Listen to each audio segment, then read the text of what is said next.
I'm Owen Bigland. This is the Inside Edge video blog. Okay, spring 2025. It's been a wild ride here, guys, as you probably know. I'm not sure when this is going to air. I'm getting ready to leave for a little spring break here, so I'm shooting a few videos before I go. I often bank some of these.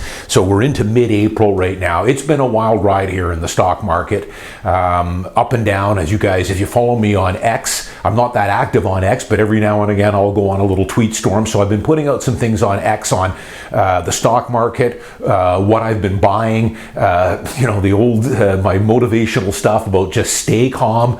You should, embrace volatility, especially if you're a younger person, you're still in your accumulation ages, which I am. So I welcome volatility in these stock sell-offs because it allows me to buy high quality companies and buy the indexes at much better prices and lock in better yields. But it is incredible. I've been a stock investor for coming up to 30 years. And I've been through many corrections. I've told you guys, if you read my book, I lived through the '08 crash where my portfolio was cut in half, the COVID correction, which was pretty sharp. But I think this might be some of the biggest volatility I have ever seen in my 30 years as an investor, where, the Dow opens up 1,400 points and in a matter of half an hour later, it's down 400 points. The intraday swings here are something I have never seen. But again, if you're in your accumulation years, like I am, and I think most of my viewers are, you should be welcoming these better prices. So, we're all over the place, but what I wanted to talk about here is I've been doing this blog, as you guys know, for over 14 years. I've been in Vancouver real estate for coming up to 35, stock investor for pretty close to 30. I don't think I've ever seen a time when there's more fear and pessimism out there. Now, we're always pessimistic. I've talked about this a lot. I talk about it in my book, how most people, Canadians especially, tend to look at everything as the glass half empty. And a lot of that is brought on, I think, by the mainstream media and especially social media these days that are pretty much all fear-based. Scare you into doing something dumb. The world is going to end. But I think it's hit a fever pitch here this spring so far in 2025. I have never really seen anything like it. And I want you guys to be very careful. As you guys know, I'm a positive guy. It all starts with your attitude towards life. How many times have I talked about this on my blogs and on my Saturday blogs? If you read my book, I'll pitch it here. I haven't been in it for a while. Along for the Ride, available on Amazon, still a bestseller, hundreds of reviews. You guys know the first two chapters in my book is getting your attitude adjusted.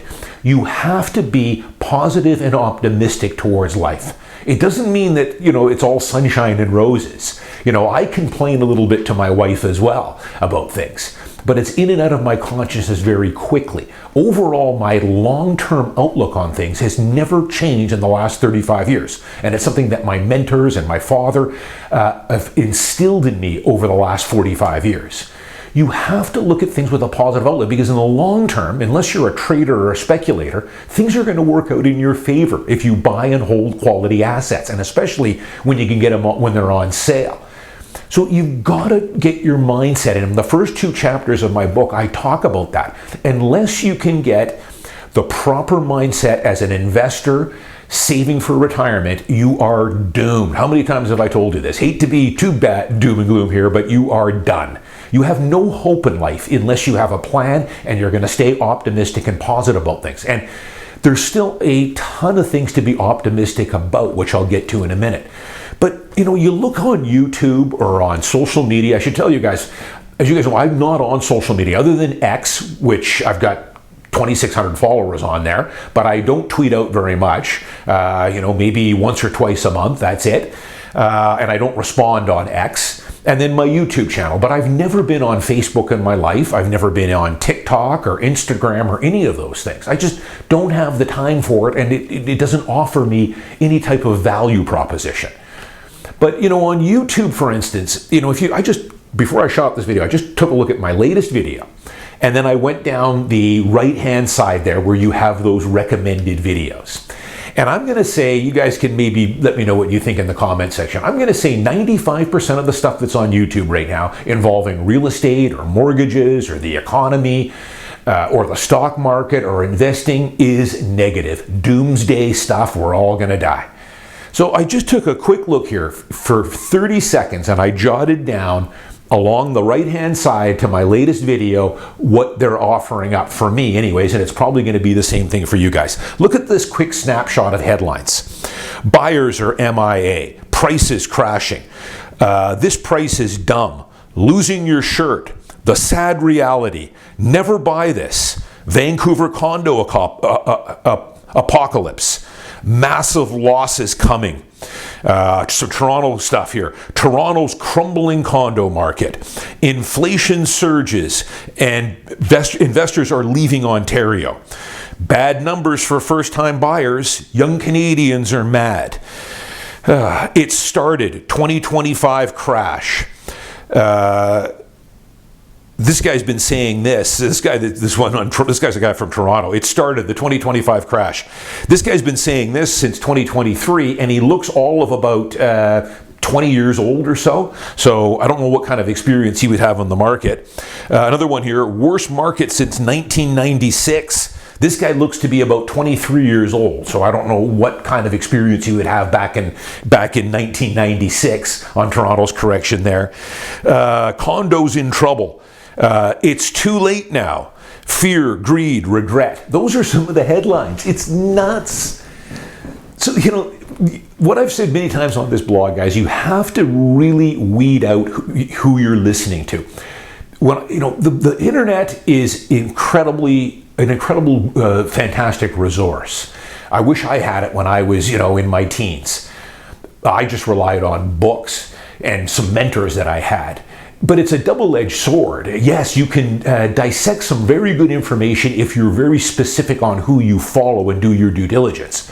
But I would say 90% of the stuff that's out there right now that I see on YouTube is just straight up garbage.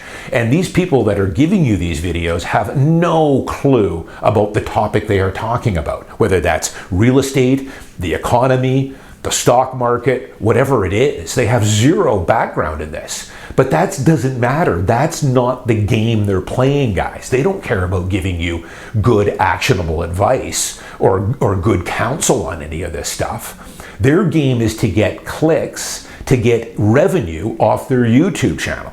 And that's something that you guys really need to be careful of, because I'm going to go on the record now, 90% of it is that.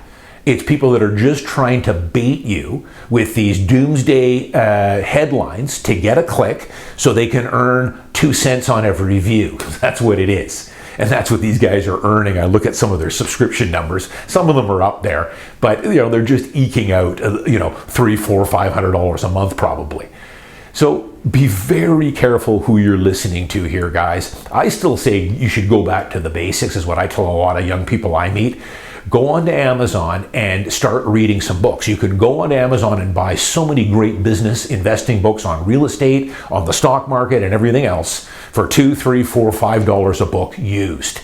It's an incredible resource. Then be very, very selective on who you're listening to. Look for their background. How many years have they been posting these videos? Have a look at what they were saying 5, 6, 7, 10 years back and compare it to what they're saying today. Have they always had the same beliefs, the same message like I do?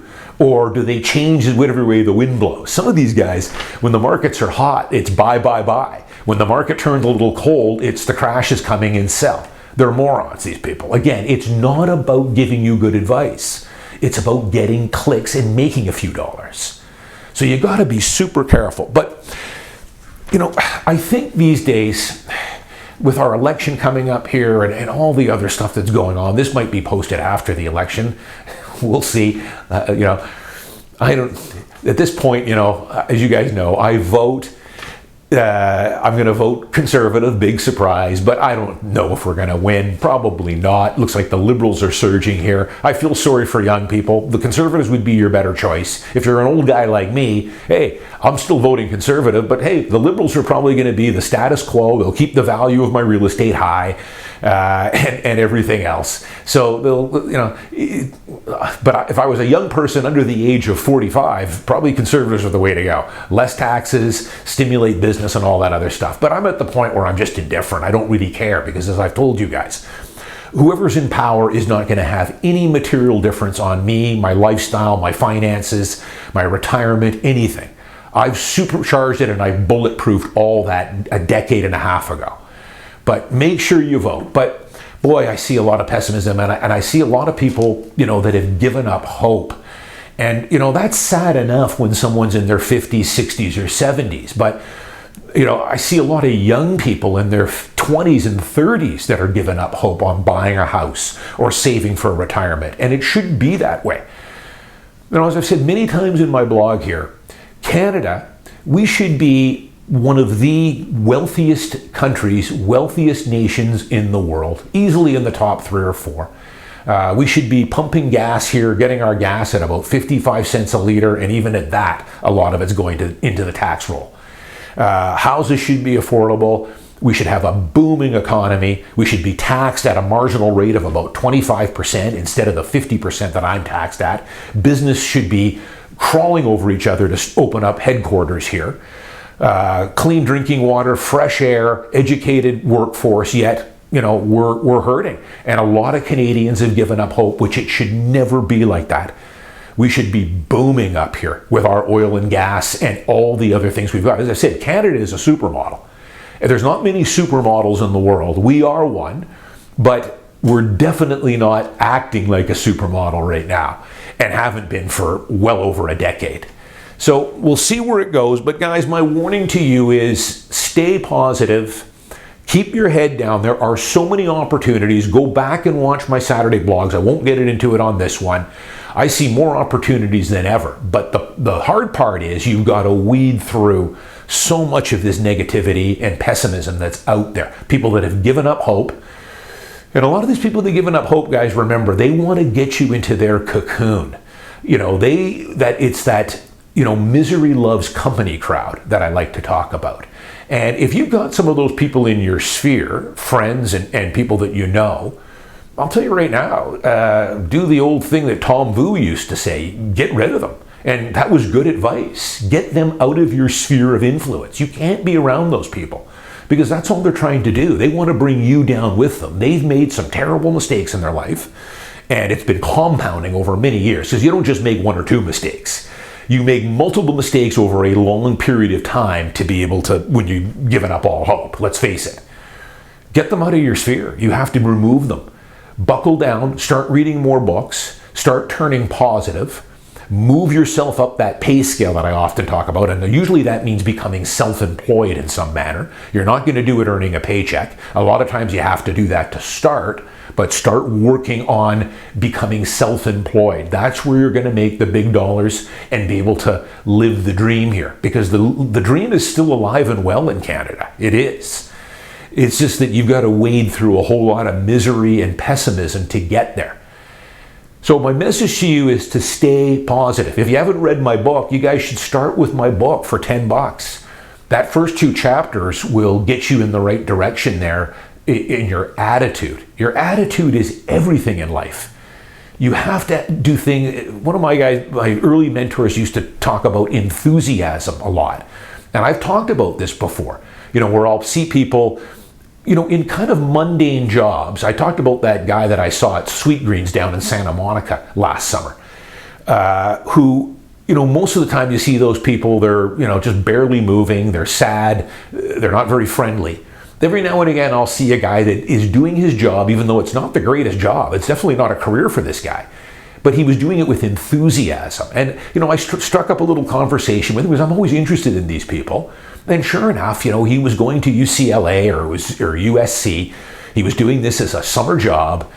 And you could tell he was making the best of where he was. And that's something that one of my early mentors always used to tell me. I used to work some really tough jobs when I was a kid. Mowing lawns, landscaping work, working in warehouses, dishwasher, working at a golf course. But one of my dad used to say, when you're doing these things, this isn't the end goal for you. This is to get a little bit of money for summer while you're out of school. But why be miserable? Do it with some enthusiasm, and you'll be surprised at how contagious that can be, and you'll be surprised at the people you meet, and you never know where that's going to go. So stay positive, guys. the stuff that I see on YouTube is just sad. It really is. Focus on getting better every day. I'll do some more motivational blogs here this summer, I hope, on Saturdays. But attitude is everything. Stay positive. Try and tune out a lot of this stuff. Again, final thing, stop watching the news. The news is the biggest scam going. It's not the news anymore, guys. It's just meant to keep you in that fear cocoon, keep you coming back, scare you. And I would also tell people to stay off your phones. I mean, if you want to spend a little bit of time on social media, go ahead. I limit myself to 10 minutes a day, max, and I hold pretty tight to that. Because after I get off Twitter or X, usually you feel a little anxious, you feel a little bit angry, pessimistic. So it's like shooting yourself with a bad drug, I've often said. So I really limit myself to that. Sometimes I'll go days and days without opening my X account at all. And usually you feel pretty good in those 2 days you're there, not using it. So stay positive, lots of good opportunities here, but tune out a lot of this negativity. I'm Owen Bigland. See you next week.